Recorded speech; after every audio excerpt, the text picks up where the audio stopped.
लाक्षागृह से बच निकलने के बाद पांडव जंगलों में भटकने के लिए मजबूर थे। एक रात जब भीम पहरा दे रहा था तो अचानक उसने हिडिंबा को सामने पाया। वो आई तो भीम का शिकार करने थी, लेकिन उसको देखते ही प्रेम में पड़ गई।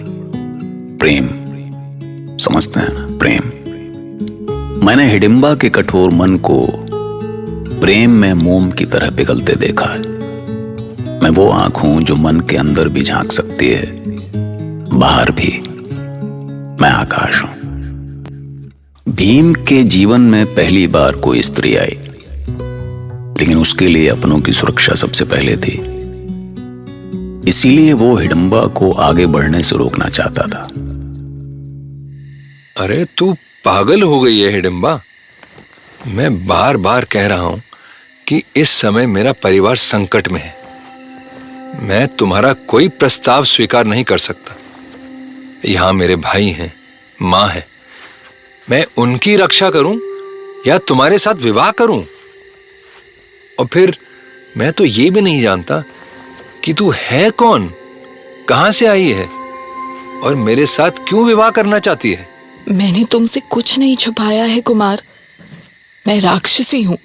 मेरे भाई हिडिंब ने मुझे तुम्हारा शिकार करने के लिए भेजा था, पर तुम्हारा ये रूप देखकर मेरा हृदय मेरे वश में ही नहीं रहा। अच्छा, तो तू राक्षसी है तो चल फिर मेरा शिकार ही कर ले। यदि ऐसा करने में सफल हो गई तो अच्छा है, क्योंकि मैं तुझसे प्रेम तो नहीं कर सकता। नहीं, मुझे तुमसे प्रेम ही चाहिए। मैं तुम्हें अपने पति के रूप में पाना चाहती हूँ। हे ईश्वर, कहीं तू सपना तो नहीं देख रही ना? कैसे बताऊं तुझे कि मैं... देख, अगर तेरे भाई को पता चल गया कि तुम मुझे मारने की जगह मेरे प्रेम में पड़ गई है, तो तेरा राक्षस भाई तुझे मार डालेगा। तुम्हारा प्रेम पाने के लिए मैं अपने भाई से भी लड़ जाऊंगी। देखो, वो इधर ही आ रहा है। सुनो, तुम अपने परिवार को लेकर यहाँ से भाग जाओ, नहीं तो मारे जाओगे। जाओ, भागो। देखो, मैं तुम्हारा प्रेम नहीं पा सकती तो कोई बात नहीं, पर मैं तुम्हें ऐसे मरते नहीं देख सकती। हिडिंबा, क्या कर रही है तू हिडिंबा? इसे आहार बनाने के बदले तू प्रेम कर रही है। तुझे तो मैं आज तू नहीं बचेगी मेरे हाथों। नहीं भाई, छोड़ दो मुझे, छोड़ दो भाई। दुष्ट राक्षस, स्त्री पर हाथ उठाता है। लज्जा नहीं आती तुझे? लज्जा तो तुझे आनी चाहिए। मेरी बहन को प्रेम के जाल में फंसा रहा है। ये तो मरेगी और तू भी मरेगा। वाह, तो इतना ही महाबली है तो आ जा, दो हाथ कर ले मुझसे। मेरा भी अभ्यास हो जाएगा। मुझसे युद्ध करेगा? महाराक्षस हिडिंब से युद्ध करेगा? इस वन के राजा से युद्ध करेगा तू? नहीं भाई हिडिंब, इसे छोड़ दो, जाने दो इसे। गलती तो मुझसे हुई है। इस बेचारे का क्या अपराध है? नीच, हट जा मेरे सामने से। नहीं भाई, नहीं, छोड़ दो भाई, भाई छोड़ दो इसे। ये ले। युधिष्ठिर, अर्जुन, ये क्या हो रहा है? कैसी आवाज है ये? और भीम कहाँ है? भीम कहाँ? अरे वो भीम ही तो है। हे ईश्वर, ये तो युद्ध कर रहा है। अरे पकड़ो उसको, कोई रोको। भीम, पुत्र रुक जाओ। तुम वहीं रहना माँ, मैं इसे मार कर आता हूँ।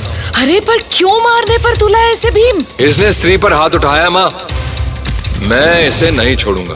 अब छोड़ दो भीम। पुत्र बस कर। तुम रुको भीम, इस राक्षस का वध मुझे करने दो। नहीं अर्जुन, आगे मत बढ़ना। इसने अपराध मेरे सामने किया, इसे दंड भी मैं ही दूंगा। तुझे तो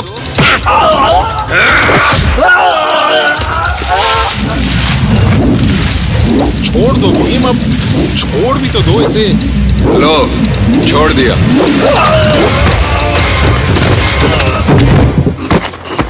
भैया, उठो भैया, उठो।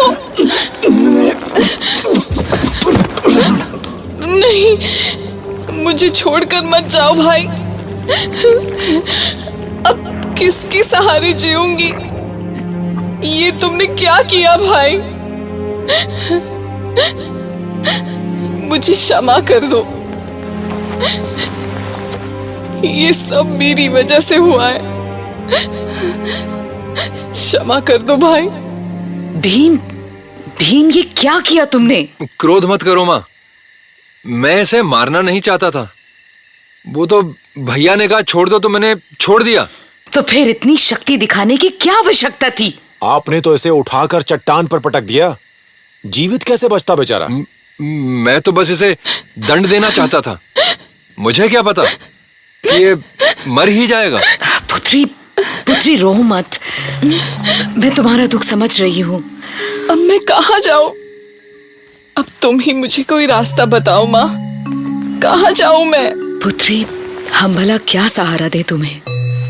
हम तो खुद ही बेसहारा भटक रहे हैं। तुम ही बताओ हम तुम्हारे लिए क्या कर सकते हैं?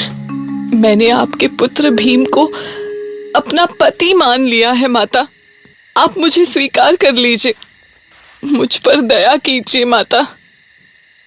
चुप क्यों हो गई माँ? यदि आपने मुझे स्वीकार नहीं किया तो मैं इसी समय अपने प्राण दे दूंगी। नहीं नहीं, मेरे पैर मत पड़ो पुत्री, मुझे सोचना पड़ेगा। ठीक है, आप सोच ले। मैं आपके निर्णय की प्रतीक्षा कर रही हूँ।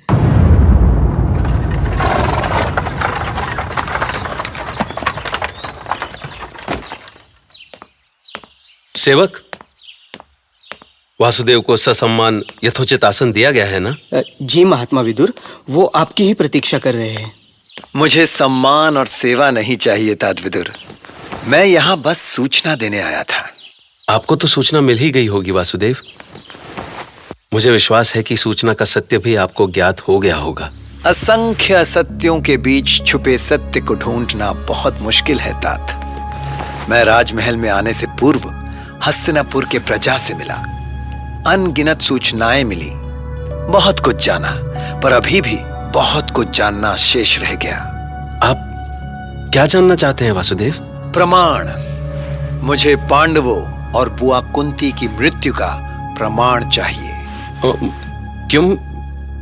जो प्रमाण मिले हैं उन पर आपको अविश्वास है? नहीं, 6 शरीरों के अध जले अस्थियों से यह बिल्कुल सिद्ध नहीं होता कि पांडव अब इस लोक में नहीं है। अस्थियों की संख्या प्रमाण नहीं होती तात। वो भवन लाख से बना था वासुदेव, सारे प्रमाण उसके साथ ही भस्म हो गए। हस्तिनापुर के वातावरण में विष घुला था। पांडव सुरक्षित नहीं थे। न्याय और अन्याय का अघोषित युद्ध पहले से ही आरंभ हो चुका था। ऐसे युद्ध में क्या पांडव इतने असावधान हो सकते थे कि वो मृत्यु का वरण करने लाक्षागृह चले जाएं? सत्य कह रहे हैं माधव। वेद व्यास ने भी कहा है कि यदि हस्तिनापुर की सुरक्षा व्यवस्था ठीक हो जाए तो वे पांडवों को शून्य से भी प्रकट कर सकते हैं। अर्थात पांडव और मेरी बुआ किसी शून्य में सुरक्षित है? संभव है माधव, परंतु अभी प्रश्न उनकी सुरक्षा का है। यदि महर्षि व्यास की बात सत्य भी हो जाए तो क्या वो हस्तिनापुर में सुरक्षित रह पाएंगे? आपका प्रश्न सही है तात, परंतु अपनी सुरक्षा के लिए उन्हें स्वयं को शक्तिशाली सिद्ध करना होगा। अपनी शक्ति का प्रदर्शन देना होगा। उनकी शक्ति का उद्घोष ही महाराज रुद्राष्ट्र और दुर्योधन को भयभीत कर सकता है। आपकी बातों से तो लग रहा है वासुदेव जैसे आप निश्चित है कि पांडव सुरक्षित हैं और वे हस्तिनापुर आने वाले हैं। हाँ, बाकी सब तो ठीक है, पर यह बात समझ में नहीं आई कि वेद व्यास ने ये क्यों कहा कि वो समय आने पर पांडवों को प्रकट कर सकते हैं। खैर, अभी तो सारी मुश्किल कुंती की थी, क्योंकि हिडिंबा के भाग्य का फैसला उन्हें ही करना था। क्या हम हिडिंबा के साथ हस्तिनापुर लौट चलें? यह असंभव है माता। हमारे हस्तिनापुर लौटने का अर्थ है विद्रोह। जिन कौरवों ने हमारे साथ इतना बड़ा षड्यंत्र किया है उन्हें हम ऐसे ही नहीं छोड़ सकते। तो ठीक है, चाहे हम जहां भी रहें, हिडिंबा हमारे साथ रहेगी। तुम्हें इसके संबंध में अधिक सोचने की कोई आवश्यकता नहीं है भीम। मैं वचन देती हूँ माता कि मैं जैसे सुख में साथ रहूंगी वैसे दुख में भी रहूंगी। ये लीजिए माँ, अब तो हिडिंबा ने वचन भी दे दिया। माँ, अब तो भैया का विवाह कर ही दीजिए। और भैया भीम, मनुष्यों में ऐसी शक्ति और सौंदर्य का संयोग आपको ढूंढे नहीं मिलेगा। यहाँ वन में विवाह का भोज नहीं मिलने वाला तुम्हें। तुम में कुछ बुद्धि है या नहीं? बड़ा भाई अविवाहित हो तो अनुज विवाह कर भी कैसे सकता है? विवाह ही करना है तो बड़े भैया से करवा देते। मेरे प्रेम का अपमान न करे स्वामी। मैं अपना निर्णय नहीं बदल सकती। मेरा प्रेम आप है। मैं या तो आपकी बनूंगी या मृत्यु के गले लग जाऊंगी। सुना तुम सबने? ये राक्षस कुल की कन्या है, पर इसमें भी प्रेम, समर्पण और आत्मसम्मान सब कुछ है। अरे ये तुम किस मुंह में पड़ गई माता?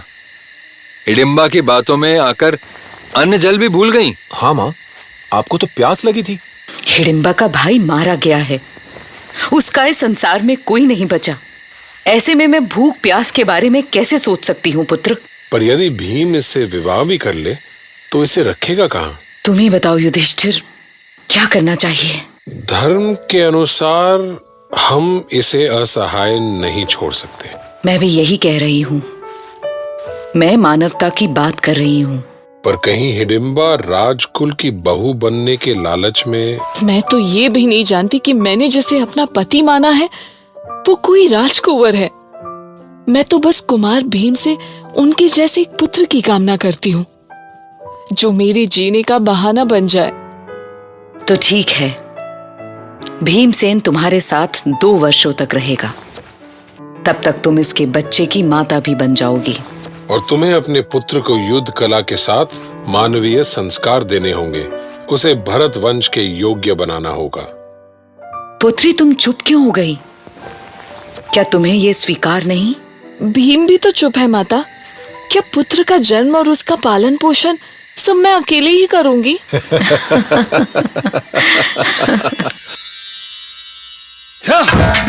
अरे अरे, राज मुकुट का अपमान, ये क्या कर रहे हो भांजे? नहीं चाहिए, नहीं चाहिए मुझे वो राज मुकुट जो मेरा होकर भी कभी मेरा नहीं है।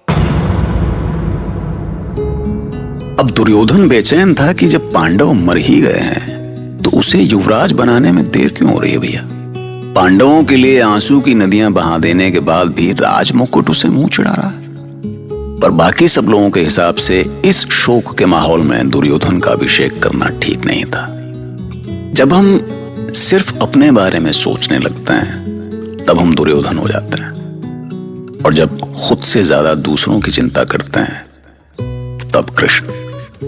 पता नहीं कृष्ण को कैसे सच का आभास हो गया, पर वो सिर्फ ये देखने हस्तिनापुर पहुंचे कि किसके मन में क्या चल रहा है। सुनते रहिए महाभारत।